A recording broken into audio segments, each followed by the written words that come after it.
ಓಂ ಶಾಂತಿ. ಇಂದಿನ ಪರಮಾತ್ಮನ ಮಹಾವಾಕ್ಯ ಮುರುಳಿ ದಿನಾಂಕ 2/8/2025. ಬಾಪ್ತಾದ ಮಧುಬನ. ಮಧುರ ಮಕ್ಕಳೇ, ಎಂದೂ ಕೂಡ ಸುಸ್ತಾಗಿ ನೆನಪಿನ ಯಾತ್ರೆಯನ್ನು ಮಾಡುವುದನ್ನು ಬಿಡಬೇಡಿ. ಸದಾ ಆತ್ಮ ಅಭಿಮಾನಿ ಸ್ಥಿತಿಯಲ್ಲಿ ಸ್ಥಿತಾಗಿ ಇರಲು ಪ್ರಯತ್ನವನ್ನು ಪಡಿ. ಪರಮಾತ್ಮ ತಂದೆಯ ಪ್ರೀತಿಯನ್ನು ಸೆಳೆಯುವುದಕ್ಕೋಸ್ಕರ ತಂದೆಯ ನೆನಪಿನಲ್ಲಿ ಇರಿ. ಅಂದರೆ ಪರಮಾತ್ಮ ತಂದೆಯ ಪ್ರೀತಿಯನ್ನು ಆಕರ್ಷಣೆ ಮಾಡುವುದಕ್ಕೋಸ್ಕರ ಪರಮಾತ್ಮ ತಂದೆಯ ನೆನಪಿನಲ್ಲಿ ಇರಿ. ಅಥವಾ ಮಧುರರಾಗುವುದಕ್ಕೋಸ್ಕರ ಪರಮಾತ್ಮ ತಂದೆಯ ನೆನಪಿನಲ್ಲಿ ಸ್ಥಿತ ಆಗಿರಿ. ಇಂದಿನ ಪ್ರಶ್ನೆಯಾಗಿದೆ, 16 ಕಲಾ ಸಂಪೂರ್ಣರಾಗುವುದಕ್ಕೋಸ್ಕರ ಅಥವಾ ಪರ್ಫೆಕ್ಟ್ ಅಂದರೆ ಪರಿಪೂರ್ಣರಾಗುವುದಕ್ಕೋಸ್ಕರ ಅವಶ್ಯವಾಗಿ ಯಾವೊಂದು ಪುರುಷಾರ್ಥವನ್ನು ಮಾಡಬೇಕು? ಉತ್ತರ, ಎಷ್ಟು ಸಾಧ್ಯವೋ ಅಷ್ಟು ಸ್ವಯಂ ಅನ್ನು ಆತ್ಮ ಎಂದು ತಿಳಿದುಕೊಳ್ಳಿ. ಪ್ರೀತಿಯ ಸಾಗರ ಆದಂತಹ ಪರಮಾತ್ಮ ತಂದೆಯನ್ನು ನೆನಪು ಮಾಡಿ. ಆಗ ನೀವು ಪರಿಪೂರ್ಣರಾಗುತ್ತೀರಾ, ಅಂದರೆ ಪರ್ಫೆಕ್ಟ್ ಆಗುತ್ತೀರಾ.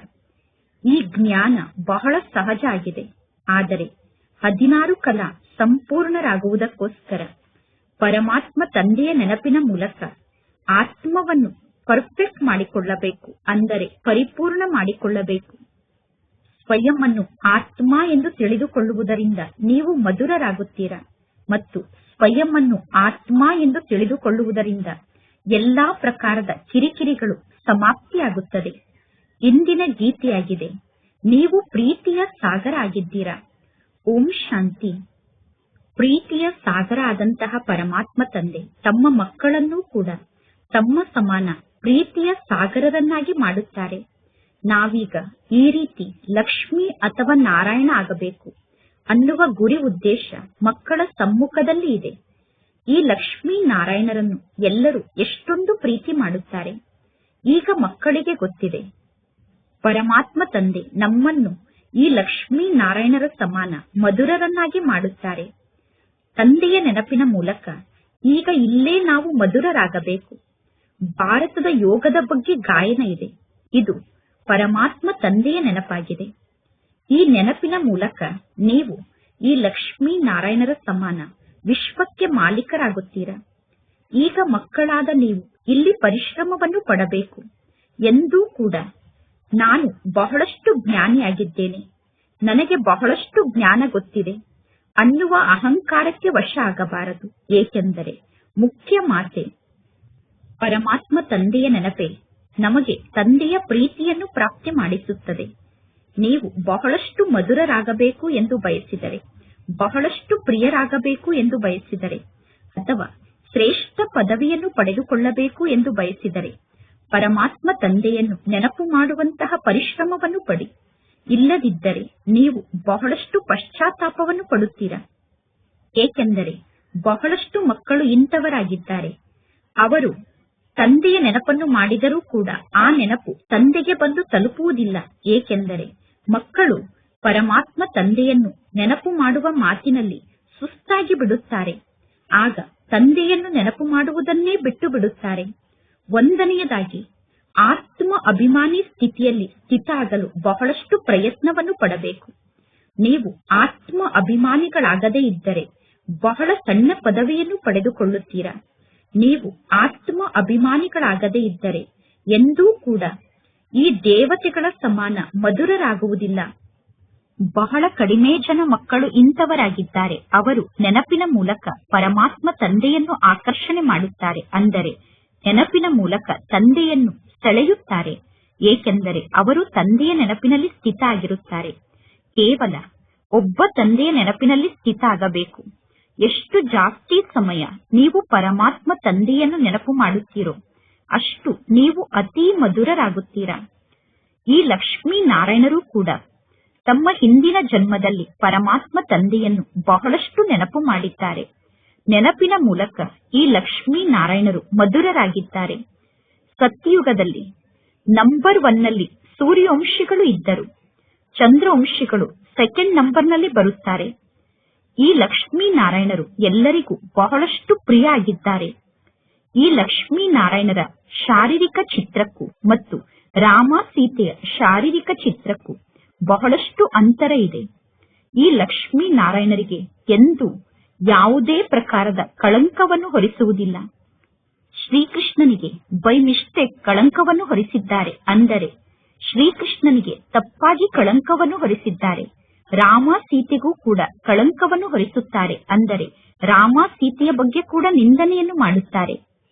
ಯಾವಾಗ ನೀವು ಸ್ವಯಂ ಅನ್ನು ಆತ್ಮ ಎಂದು ತಿಳಿದುಕೊಳ್ಳುತ್ತೀರೋ ಆಗ ನೀವು ಬಹಳಷ್ಟು ಮಧುರರಾಗುತ್ತೀರಾ ಎಂದು ತಂದೆ ತಿಳಿಸುತ್ತಾರೆ. ಆತ್ಮ ಎಂದು ತಿಳಿದುಕೊಂಡು ತಂದೆಯನ್ನು ನೆನಪು ಮಾಡುವ ಮಾತಿನಲ್ಲೇ ಬಹಳಷ್ಟು ಖುಷಿ ಇದೆ. ಎಷ್ಟು ಜಾಸ್ತಿ ಸಮಯ ಪರಮಾತ್ಮ ತಂದೆಯನ್ನು ನೆನಪು ಮಾಡುತ್ತೀರೋ ಅಷ್ಟು ಜಾಸ್ತಿ ನೀವು ಸತೋ ಪ್ರಧಾನರಾಗುತ್ತೀರಾ ಮತ್ತು 16 ಕಲಾ ಸಂಪೂರ್ಣರಾಗುತ್ತೀರಾ. 14 ಕಲೆ ಉಳ್ಳಂತವರಿಗೆ ಪುನಃ ಕಲ್ಮಶವುಳ್ಳಂತಹ ಆತ್ಮರು ಎಂದು ಕರೆಯಲಾಗುತ್ತದೆ. ಅವರಲ್ಲಿ ಇನ್ನೂ ಅನೇಕ ಪ್ರಕಾರದ ಕಲ್ಮಶ ಇರುತ್ತದೆ. 16 ಕಲೆ ಉಳ್ಳವರಾಗುವುದು ಅಂದರೆ ಸಂಪೂರ್ಣರಾಗುವುದಾಗಿದೆ. ಜ್ಞಾನ ಅಂತೂ ಬಹಳ ಸಹಜ ಆಗಿದೆ. ಯಾರು ಬೇಕಾದರೂ ಈ ಜ್ಞಾನದ ಶಿಕ್ಷಣವನ್ನು ಕಲಿಯಬಹುದು.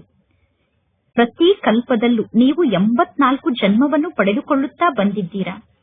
ಈಗ ಇನ್ನು ಯಾರೂ ವಾಪಸ್ ಮನೆಗೆ ಹೋಗಿಲ್ಲ. ಈಗಲೇ ಯಾರೂ ವಾಪಸ್ ಮನೆಗೆ ಹೋಗಲು ಸಾಧ್ಯ ಇಲ್ಲ. ಎಲ್ಲಿಯವರೆಗೂ ಎಲ್ಲರೂ ಸಂಪೂರ್ಣ ಪವಿತ್ರರಾಗುವುದಿಲ್ಲವೋ ಅಲ್ಲಿಯವರೆಗೂ ಮನೆಗೆ ಹೋಗಲು ಸಾಧ್ಯ ಇಲ್ಲ.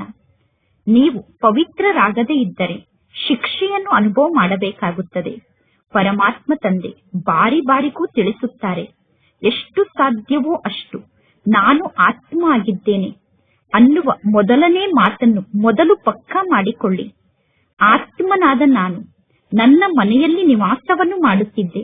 ನನ್ನ ಮನೆಯಾದ ಪರಮಧಾಮದಲ್ಲಿ ಇದ್ದಾಗ ನಾನು ಸತೋ ಪ್ರಧಾನ ಆತ್ಮನಾಗಿದ್ದೆ. ನಂತರ ಈ ಸಾಕಾರ ಜಗತ್ತಿನಲ್ಲಿ ನಾನು ಜನ್ಮವನ್ನು ಪಡೆದುಕೊಳ್ಳುತ್ತಾ ಬಂದಿದ್ದೇನೆ. ಕೆಲವರು ಜಾಸ್ತಿ ಜನ್ಮವನ್ನು ಪಡೆದುಕೊಳ್ಳುತ್ತಾರೆ, ಕೆಲವರು ಕಡಿಮೆ ಜನ್ಮವನ್ನು ಪಡೆದುಕೊಳ್ಳುತ್ತಾರೆ. ಅಂತ್ಯದಲ್ಲಿ ಎಲ್ಲರೂ ತಮೋ ಪ್ರಧಾನರಾಗುತ್ತಾರೆ. ತಮೋ ಪ್ರಧಾನರಾದಾಗ ಈ ಜಗತ್ತಿಗೆ ಗೌರವ ಕಡಿಮೆ ಆಗುತ್ತದೆ. ಮನೆ ಹೊಸದಾಗಿ ಇರುತ್ತದೆ.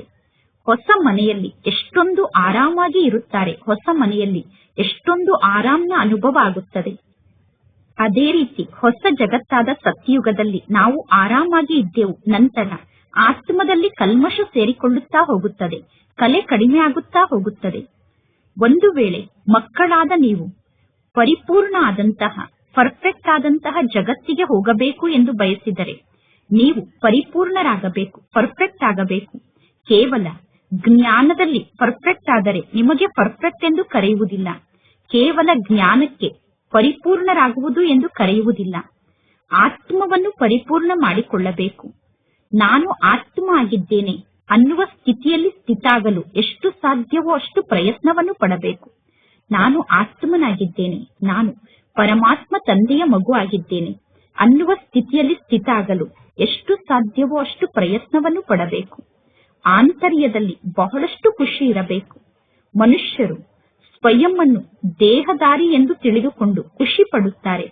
ನಾನು ಇಂಥವರ ಮಗ ಆಗಿದ್ದೇನೆ ಅನ್ನುವ ನಶೆ ಇರುತ್ತದೆ. ಅದು ಅಲ್ಪ ಕಾಲದ ನಶೆಯಾಗಿದೆ. ಈಗ ಮಕ್ಕಳಾದ ನೀವು ಪರಮಾತ್ಮ ತಂದೆಯ ಜೊತೆಗೆ ಸಂಪೂರ್ಣ ಯೋಗವನ್ನು ಜೋಡಣೆ ಮಾಡಬೇಕು. ತಂದೆಯನ್ನು ನೆನಪು ಮಾಡುವ ಮಾತಿನಲ್ಲಿ ಗೊಂದಲಕ್ಕೊಳಗಾಗಬಾರದು. ಬಲೆ ನೀವು ವಿದೇಶದಲ್ಲಿ ಎಲ್ಲಿಗೆ ಬೇಕಾದರೂ ಹೋಗಿ, ಬಲೆ ನೀವು ವಿದೇಶದಲ್ಲಿ ಎಲ್ಲಿಗೆ ಬೇಕಾದರೂ ಹೋಗಬಹುದು. ಆದರೆ ಕೇವಲ ಒಬ್ಬ ತಂದೆಯನ್ನು ನೆನಪು ಮಾಡಬೇಕು ಅನ್ನುವ ಮಾತನ್ನು ಬುದ್ಧಿಯಲ್ಲಿ ಪಕ್ಕಾ ಮಾಡಿಕೊಳ್ಳಿ. ಪರಮಾತ್ಮ ತಂದೆ ಪ್ರೀತಿಯ ಸಾಗರ ಆಗಿದ್ದಾರೆ. ಪ್ರೀತಿಯ ಸಾಗರ ಎಂದು ಬೇರೆ ಯಾವ ಮನುಷ್ಯರಿಗೂ ಮಹಿಮೆಯನ್ನು ಮಾಡಲು ಸಾಧ್ಯ ಇಲ್ಲ. ಆತ್ಮ ತನ್ನ ತಂದೆಯಾದ ಪರಮಾತ್ಮ ತಂದೆಗೆ ಮಹಿಮೆಯನ್ನು ಮಾಡುತ್ತದೆ. ಎಲ್ಲಾ ಆತ್ಮರು ಪರಸ್ಪರ ಸೋದರರಾಗಿದ್ದಾರೆ. ಎಲ್ಲರಿಗೂ ಒಬ್ಬ ಪರಮಾತ್ಮ ತಂದೆಯಾಗಿದ್ದಾರೆ. ಪರಮಾತ್ಮ ತಂದೆ ಎಲ್ಲರಿಗೂ ತಿಳಿಸುತ್ತಾರೆ, ಮಕ್ಕಳೇ, ನೀವೇ ಸತೋ ಪ್ರಧಾನರಾಗಿದ್ದೀರಿ. ಈಗ ನೀವೇ ತಮೋ ಪ್ರಧಾನರಾಗಿದ್ದೀರಾ. ತಮೋ ಪ್ರಧಾನರಾಗಿರುವ ಕಾರಣ ನೀವು ದುಃಖಿಗಳಾಗಿದ್ದೀರಾ. ಈಗ ಆತ್ಮನಾದ ನನಗೆ ಪರಮಾತ್ಮ ತಂದೆ ತಿಳಿಸುತ್ತಾರೆ, ಮೊದಲು ನೀವು ಪರಿಪೂರ್ಣರಾಗಿದ್ದೀರಿ, ಪರ್ಫೆಕ್ಟ್ ಆಗಿದ್ದೀರಿ. ಎಲ್ಲಾ ಆತ್ಮರು ಪರಮಧಾಮದಲ್ಲಿ ಪರ್ಫೆಕ್ಟ್ ಆಗೇ ಇದ್ದರು. ಬಲೆ ಪ್ರತಿಯೊಬ್ಬರ ಪಾತ್ರ ಬೇರೆ ಬೇರೆ ಆಗಿದೆ. ಆದರೆ ಪರಮಧಾಮದಲ್ಲಿ ಆತ್ಮರಂತೂ ಪರಿಪೂರ್ಣರಾಗಿ ಇರುತ್ತಾರೆ ತಾನೆ. ಪವಿತ್ರರಾಗದೆ ಯಾರು ಆ ಮನೆಗೆ ವಾಪಸ್ ಹೋಗಲು ಸಾಧ್ಯ ಇಲ್ಲ. ಸುಖಧಾಮದಲ್ಲಿ ನಿಮಗೆ ಸುಖ ಕೂಡ ಇರುತ್ತದೆ, ಶಾಂತಿ ಕೂಡ ಇರುತ್ತದೆ. ಆದ್ದರಿಂದ ನಿಮ್ಮ ಧರ್ಮ ಸರ್ವಶ್ರೇಷ್ಠ ಧರ್ಮ ಆಗಿದೆ. ಸುಖಧಾಮದಲ್ಲಿ ನಿಮ್ಮ ಜೀವನದಲ್ಲಿ ಅಪಾರ ಸುಖ ಇರುತ್ತದೆ. ಅಂದ ಮೇಲೆ ನಾವೀಗ ಎಂತಹ ಪದವಿಯನ್ನು ಪಡೆದುಕೊಳ್ಳುತ್ತೇವೆ ಎಂದು ನೀವು ಸ್ವಯಂ ವಿಚಾರವನ್ನು ಮಾಡಿ. ನೀವೀಗ ಸ್ವರ್ಗಕ್ಕೆ ಮಾಲೀಕರಾಗುತ್ತೀರಾ. ಸತ್ಯುಗದಲ್ಲಿ ನಿಮ್ಮ ಜನ್ಮ ವಜ್ರ ಸಮಾನ ಜನ್ಮ ಆಗಿರುತ್ತದೆ. ಈಗ ನಿಮ್ಮ ಈ ಜನ್ಮ ಕವಡೆಯ ಸಮಾನ ಆಗಿದೆ. ಈಗ ಪರಮಾತ್ಮ ತಂದೆಯಾದ ನನ್ನ ನೆನಪಿನಲ್ಲಿ ಸ್ಥಿತಾಗಿ ಎಂದು ಮಕ್ಕಳಿಗೆ ಸೂಚನೆಯನ್ನು ನೀಡುತ್ತಾರೆ. ನೀವೆಲ್ಲರೂ ತಂದೆಯಾದ ನನ್ನನ್ನು ಕೂಗಿ ಕರೆಯುತ್ತೀರಾ. ಪರಮಾತ್ಮ ತಂದೆ, ನೀವು ಬಂದು ಪತಿತರಾಗಿರುವ ನಮ್ಮನ್ನು ಪಾವನರನ್ನಾಗಿ ಮಾಡಿ ಎಂದು.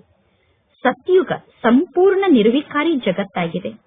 ರಾಮ ಸೀತೆಯರಿಗೆ ಸಂಪೂರ್ಣರು ಎಂದು ಕರೆಯುವುದಿಲ್ಲ. ರಾಮ ಸೀತೆ ಸೆಕೆಂಡ್ ಗ್ರೇಡ್ನಲ್ಲಿ ಇದ್ದಾರೆ.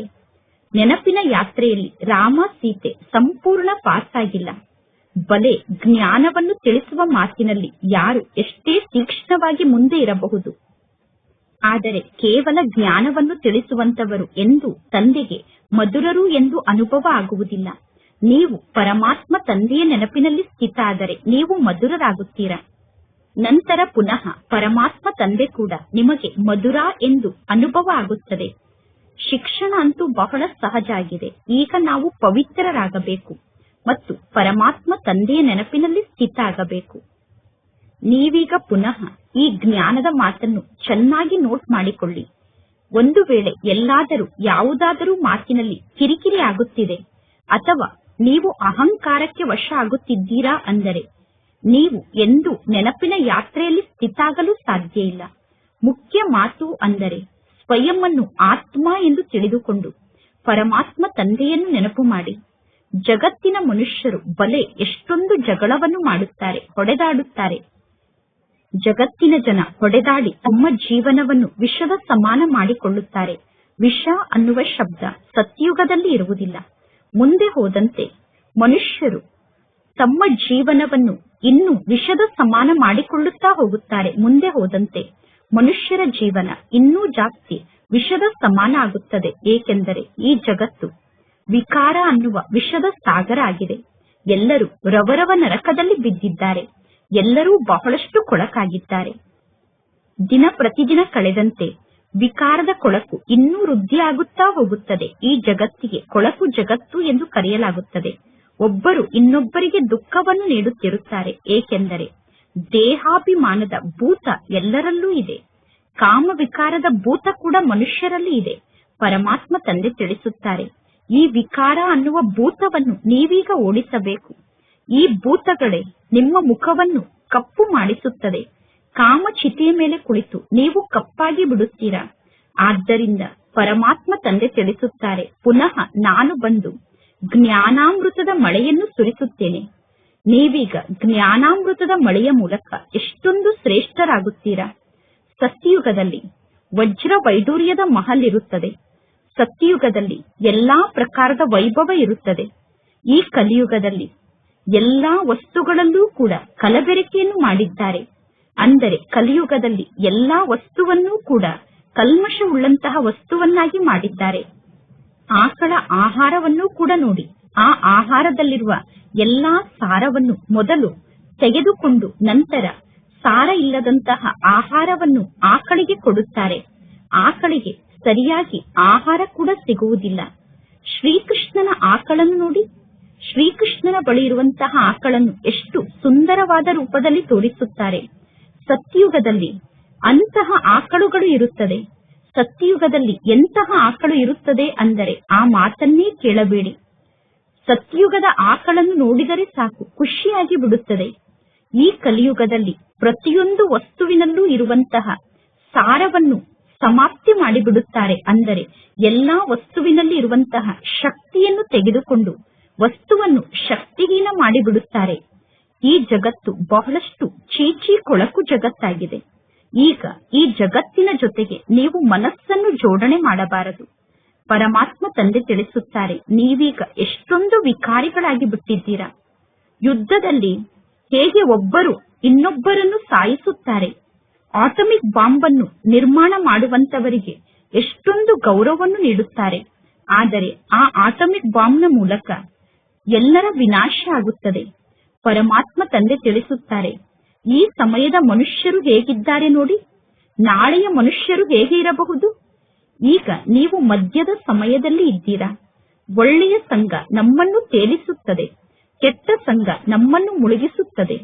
ನೀವೀಗ ಪುರುಷೋತ್ತಮರಾಗುವುದಕ್ಕೋಸ್ಕರ ಪರಮಾತ್ಮ ತಂದೆಯ ಕೈಯನ್ನು ಹಿಡಿದುಕೊಳ್ಳುತ್ತೀರಾ.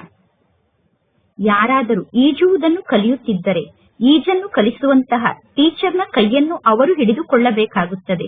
ಇಲ್ಲದಿದ್ದರೆ ನೀರಿನಲ್ಲಿ ಮುಳುಗಿ ಅವರು ಪೆಟ್ಟನ್ನು ತಿನ್ನಬೇಕಾಗುತ್ತದೆ.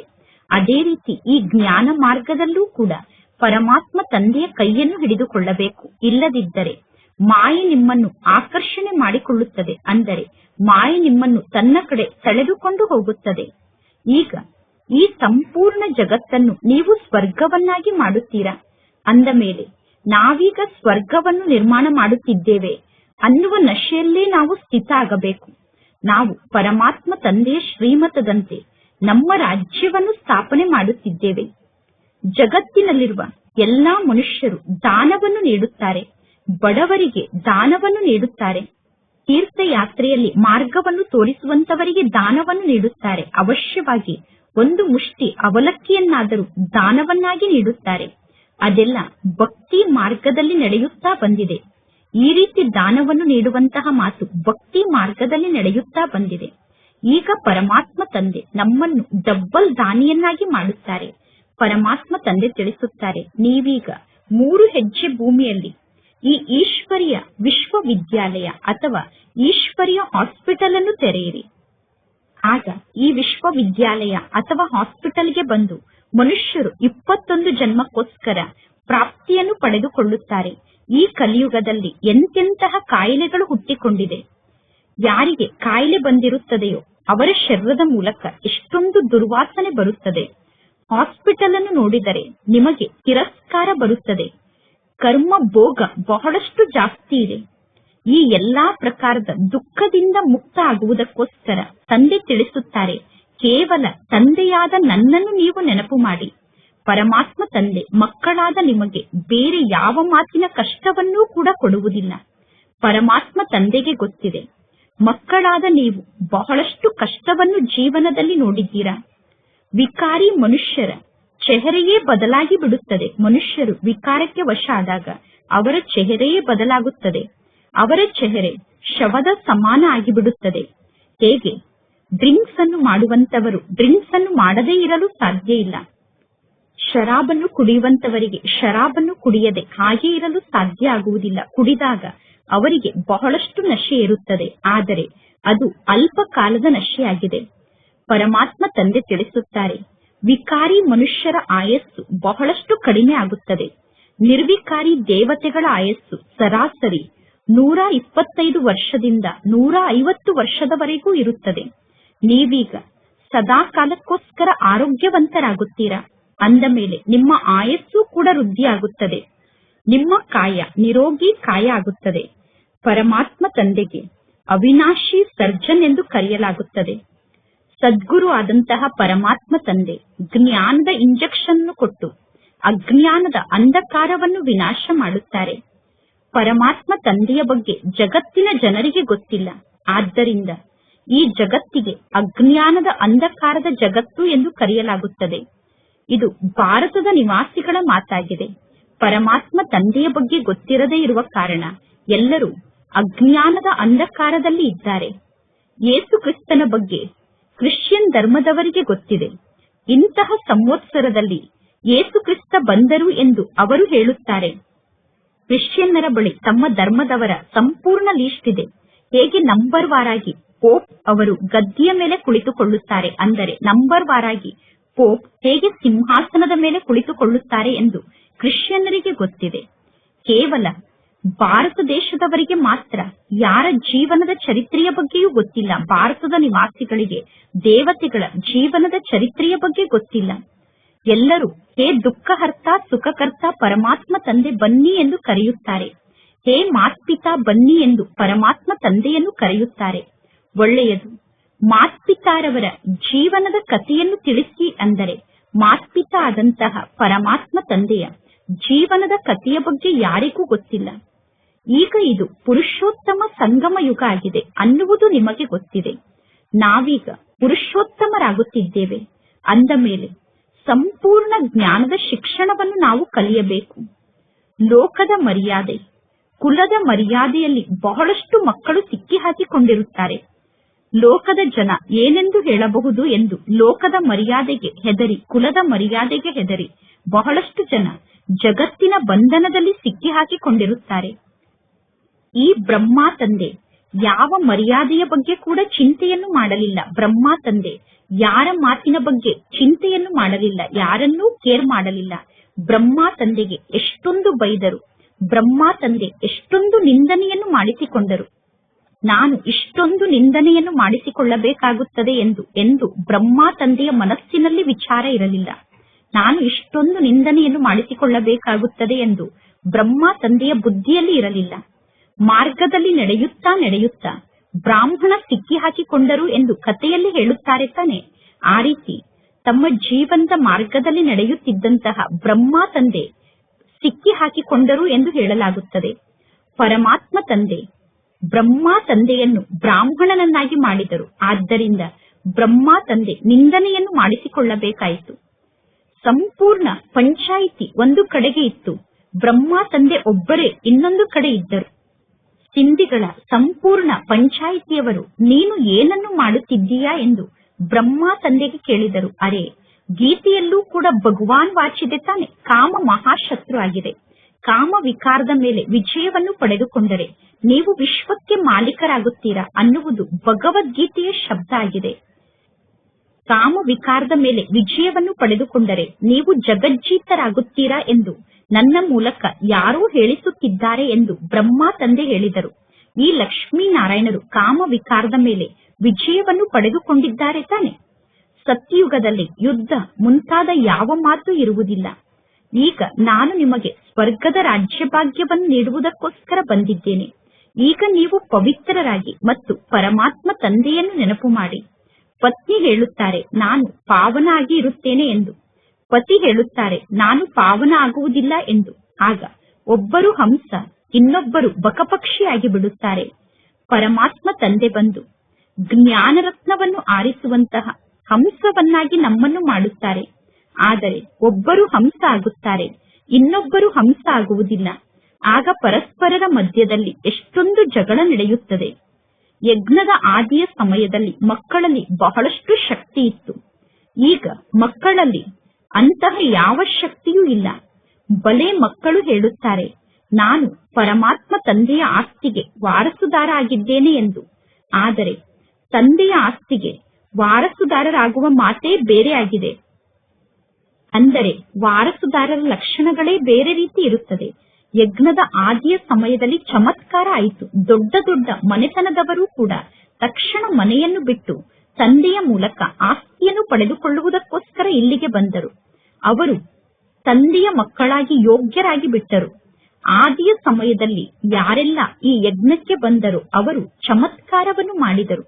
ಈಗ ಅಂತಹ ಆತ್ಮರು ಎಲ್ಲೋ ಕೆಲವರು ಹುಟ್ಟಿಕೊಳ್ಳುತ್ತಾರೆ. ಏಕೆಂದರೆ ಮಕ್ಕಳಲ್ಲಿ ಲೋಕದ ಮರ್ಯಾದೆ, ಕುಲದ ಮರ್ಯಾದೆಯ ಚಿಂತೆ ಬಹಳಷ್ಟು ಇದೆ. ಅನೇಕರು ಲೋಕದ ಮರ್ಯಾದೆಯಲ್ಲಿ ಸಿಕ್ಕಿ ಹಾಕಿಕೊಂಡಿದ್ದಾರೆ. ಯಾರು ಯಜ್ಞದ ಆದಿಯ ಸಮಯದಲ್ಲಿ ಬಂದರೋ ಅವರು ಬಹಳಷ್ಟು ಧೈರ್ಯ, ಸಾಹಸವನ್ನು ಮಾಡಿ ತೋರಿಸಿದರು. ಈಗ ಅಷ್ಟೊಂದು ಸಾಹಸವನ್ನು ಇಟ್ಟುಕೊಳ್ಳುವಂತವರು ಬಹಳ ಕಡಿಮೆ ಜನ ಇದ್ದಾರೆ. ಎಲ್ಲೋ ಕೆಲವರು ಬಹಳ ಪರಿಶ್ರಮ ಪಟ್ಟರೆ ಅಷ್ಟೊಂದು ಸಾಹಸವನ್ನು ಮಾಡಿ ತೋರಿಸಲು ಸಾಧ್ಯ. ಇನ್ನು ಬಡವರು ಅಷ್ಟೊಂದು ಸಾಹಸವನ್ನು ಮಾಡಿ ತೋರಿಸಬಹುದು. ಮಾಲೆಯ ಮಣಿಯಾಗಬೇಕು ಎಂದು ಬಯಸಿದರೆ ಪುರುಷಾರ್ಥವನ್ನು ಮಾಡಬೇಕು. ಮಾಲೆಯಂತೂ ಬಹಳ ದೊಡ್ಡದಾಗಿದೆ. ಅಷ್ಟರತ್ನಗಳ ಮಾಲೆ ಕೂಡ ಇದೆ, 108 ಮಣಿಗಳ ಮಾಲೆ ಕೂಡ ಇದೆ. ನಂತರ 16,108 ಮಣಿಗಳ ಮಾಲೆ ಕೂಡ ಇದೆ. ಪರಮಾತ್ಮ ತಂದೆ ಸ್ವಯಂ ಹೇಳುತ್ತಾರೆ ನೀವೀಗ ಬಹಳಷ್ಟು ಪರಿಶ್ರಮವನ್ನು ಪಡಬೇಕು. ಸ್ವಯಂ ಅನ್ನು ಆತ್ಮ ಎಂದು ತಿಳಿದುಕೊಳ್ಳಿ. ಮಕ್ಕಳು ತಂದೆಯ ಸಮ್ಮುಖದಲ್ಲಿ ಸತ್ಯವನ್ನು ಹೇಳುವುದೇ ಇಲ್ಲ. ಯಾರೆಲ್ಲ ಒಳ್ಳೆಯ ಮಕ್ಕಳು ಸ್ವಯಂ ಅನ್ನು ಆತ್ಮ ಎಂದು ತಿಳಿದುಕೊಳ್ಳುತ್ತಾರೋ ಅವರ ವಿಕರ್ಮ ವಿನಾಶ ಆಗುತ್ತದೆ. ಬಲೆ ನೀವು ಜ್ಞಾನಿ ಆತ್ಮರಾಗಿರಬಹುದು. ಜ್ಞಾನವನ್ನು ತಿಳಿಸುವುದು ಒಳ್ಳೆಯದಾಗಿದೆ, ಆದರೆ ಮಕ್ಕಳಲ್ಲಿ ಯೋಗ ಇಲ್ಲ. ಯೋಗ ಇಲ್ಲ ಅಂದರೆ ನೀವು ತಂದೆಯ ಹೃದಯವನ್ನು ಗೆಲ್ಲಲು ಸಾಧ್ಯ ಇಲ್ಲ. ತಂದೆಯನ್ನು ನೀವು ನೆನಪು ಮಾಡದೇ ಇದ್ದರೆ ನೀವು ತಂದೆಯ ಹೃದಯವನ್ನು ಗೆಲ್ಲಲು ಆಗುವುದಿಲ್ಲ. ತಂದೆಯನ್ನು ನೆನಪು ಮಾಡದೇ ಇದ್ದರೆ ತಂದೆಯ ಹೃದಯದಲ್ಲಿ ಸ್ಥಾನವನ್ನು ಪಡೆದುಕೊಳ್ಳಲು ಆಗುವುದಿಲ್ಲ. ನೆನಪಿನ ಮೂಲಕ ನೆನಪು ಸಿಗುತ್ತದೆ. ನೀವು ತಂದೆಯನ್ನು ನೆನಪು ಮಾಡಿದರೆ ತಂದೆ ಕೂಡ ನಿಮ್ಮನ್ನು ನೆನಪು ಮಾಡುತ್ತಾರೆ. ಯಜ್ಞದ ಆದಿಯ ಸಮಯದಲ್ಲಿ ಬಂದಂತಹ ಆತ್ಮರು ತಕ್ಷಣ ಪರಮಾತ್ಮ ತಂದೆಗೆ ಬಲಿಹಾರಿಯಾದರು. ಈಗ ಪರಮಾತ್ಮ ತಂದೆಗೆ ಬಲಿಹಾರಿಯಾಗುವುದು ಚಿಕ್ಕಮ್ಮನ ಮನೆಗೆ ಹೋಗಿ ಬಂದಷ್ಟು ಸುಲಭ ಅಲ್ಲ. ಮುಖ್ಯ ಮಾತು ಅಂದರೆ ತಂದೆಯ ನೆನಪಾಗಿದೆ. ತಂದೆಯನ್ನು ನೆನಪು ಮಾಡಿದಾಗ ಖುಷಿಯ ನಶೆ ಏರುತ್ತದೆ.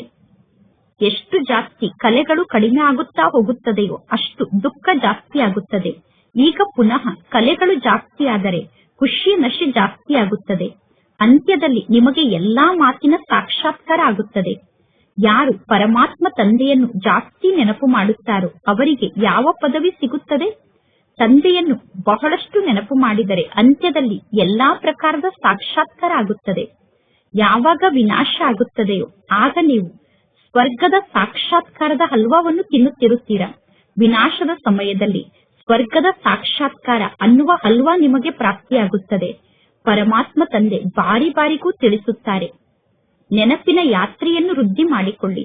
ನೀವು ಯಾರಿಗಾದರೂ ಸ್ವಲ್ಪ ಜ್ಞಾನವನ್ನು ತಿಳಿಸಿದರೆ ನೀವು ಜ್ಞಾನವನ್ನು ತಿಳಿಸುವುದನ್ನು ನೋಡಿ ತಂದೆ ಖುಷಿ ಪಡುವುದಿಲ್ಲ. ಒಬ್ಬ ಪಂಡಿತನ ಕತೆ ಕೂಡ ಇದೆ ತಾನೆ. ರಾಮ ಎಂದು ಹೇಳಿದರೆ ಸಮುದ್ರವನ್ನು ದಾಟಬಹುದು ಎಂದು ಪಂಡಿತ ಹೇಳಿದ. ಆದರೆ ಆ ಪಂಡಿತನಿಗೆ ರಾಮನ ಬಗ್ಗೆ ವಿಶ್ವಾಸ ಇರದೇ ಇರುವ ಕಾರಣ ನೀರಿನಲ್ಲಿ ಮುಳುಗಿಬಿಟ್ಟ ಎಂದು ನಿಶ್ಚಯದಲ್ಲೇ ವಿಜಯ ಇದೆ ಎಂದು ತೋರಿಸುತ್ತಾರೆ. ಪರಮಾತ್ಮ ತಂದೆಯ ಬಗ್ಗೆ ಸಂಶಯ ಬಂದರೆ ನೀವು ವಿನಾಶವನ್ನು ಪ್ರಾಪ್ತಿ ಮಾಡಿಕೊಳ್ಳುತ್ತೀರಾ. ತಂದೆಯ ನೆನಪಿನ ಮೂಲಕ ಪಾಪನಾಶ ಆಗುತ್ತದೆ. ಹಗಲು ರಾತ್ರಿ ಪರಮಾತ್ಮ ತಂದೆಯನ್ನು ನೆನಪು ಮಾಡಲು ಪ್ರಯತ್ನ ಪಡಬೇಕು. ನಂತರ ಕರ್ಮೇಂದ್ರಿಯದ ಚಂಚಲತೆ ಸಮಾಪ್ತಿಯಾಗುತ್ತದೆ. ತಂದೆಯ ನೆನಪಿನಲ್ಲೇ ಬಹಳಷ್ಟು ಪರಿಶ್ರಮ ಇದೆ. ಅನೇಕ ಮಕ್ಕಳು ನೆನಪಿನ ಚಾರ್ಟ್ ಅನ್ನು ಇಡುವುದಿಲ್ಲ. ಅಂದರೆ ನೆನಪಿನ ಚಾರ್ಟ್ ಅನ್ನು ಇಡದೇ ಇದ್ದರೆ ಫೌಂಡೇಶನ್ನೇ ಸರಿಯಿಲ್ಲ ಎಂದು ಅರ್ಥ. ಎಷ್ಟು ಸಾಧ್ಯವೋ ಅಷ್ಟು ತಂದೆಯನ್ನು ನೆನಪು ಮಾಡಬೇಕು. ತಂದೆಯನ್ನು ನೀವು ಎಷ್ಟು ಜಾಸ್ತಿ ನೆನಪು ಮಾಡುತ್ತೀರೋ ಅಷ್ಟು ಸತೋ ಪ್ರಧಾನರಾಗುತ್ತೀರಾ. 16 ಕಲಾ ಸಂಪೂರ್ಣರಾಗುತ್ತೀರಾ. ಪವಿತ್ರತೆಯ ಜೊತೆಗೆ ನೆನಪಿನ ಯಾತ್ರೆ ಕೂಡ ಬೇಕು. ನೀವು ಪವಿತ್ರರಾಗಿದ್ದಾಗ ಮಾತ್ರ ನೀವು ತಂದೆಯ ನೆನಪಿನಲ್ಲಿ ಸ್ಥಿತ ಆಗಲು ಸಾಧ್ಯ. ಈ ಜ್ಞಾನದ ಪಾಯಿಂಟ್ ಅನ್ನು ಚೆನ್ನಾಗಿ ಧಾರಣೆ ಮಾಡಿಕೊಳ್ಳಿ. ಪರಮಾತ್ಮ ತಂದೆ ಬಹಳಷ್ಟು ನಿರಹಂಕಾರಿಯಾಗಿದ್ದಾರೆ. ಮುಂದೆ ಹೋದಂತೆ ಎಲ್ಲರೂ ನಿಮ್ಮ ಕಾಲಿಗೆ ನಮಸ್ಕಾರವನ್ನು ಮಾಡುತ್ತಾರೆ. ಎಲ್ಲರೂ ಹೇಳುತ್ತಾರೆ, ಅವಶ್ಯವಾಗಿ ಈ ಮಾತೆಯರು ಸ್ವರ್ಗದ ಬಾಗಿಲನ್ನು ತೆರೆಯುತ್ತಾರೆ ಎಂದು. ಈಗಲೂ ಕೂಡ ನೆನಪಿನ ಹರಿತ ಕಡಿಮೆ ಇದೆ. ಈಗ ನೀವು ಯಾವ ದೇಹದಾರಿಯನ್ನೂ ಕೂಡ ನೆನಪು ಮಾಡಬಾರದು. ತಮೋ ಪ್ರಧಾನರಿಂದ ಸತೋ ಪ್ರಧಾನರಾಗುವಂತಹ ಪರಿಶ್ರಮವನ್ನು ಪಡಬೇಕು. ಒಳ್ಳೆಯದು. ಮಧುರಾತಿ ಮಧುರ ಅಗಲಿ ಹೋಗಿ ಮರಳಿ ಸಿಕ್ಕಿರುವ ಮಕ್ಕಳ ಪ್ರತಿ ಮಾತ್ಪಿತಾ ಬಾಪ್ತಾದರವರ ನೆನಪು, ಪ್ರೀತಿ ಹಾಗೂ ಸುಪ್ರಭಾತ. ಆತ್ಮಿಕ ಮಕ್ಕಳಿಗೆ ಆತ್ಮಿಕ ತಂದೆಯ ನಮಸ್ತೆ. ಆತ್ಮಿಕ ತಂದೆಗೆ ಆತ್ಮಿಕ ಮಕ್ಕಳ ನೆನಪು, ಪ್ರೀತಿ ಹಾಗೂ ನಮಸ್ತೆ ನಮಸ್ತೆ ನಮಸ್ತೆ. ಧಾರಣೆಗೋಸ್ಕರ ಮುಖ್ಯ ಸಾರ. ಫಸ್ಟ್ ಪಾಯಿಂಟ್, ಈ ಪತಿತ ಚೀಚಿ ದುಃಖಿ ಜಗತ್ತಿನ ಜೊತೆಗೆ ಮನಸ್ಸನ್ನು ಜೋಡಣೆ ಮಾಡಬಾರದು.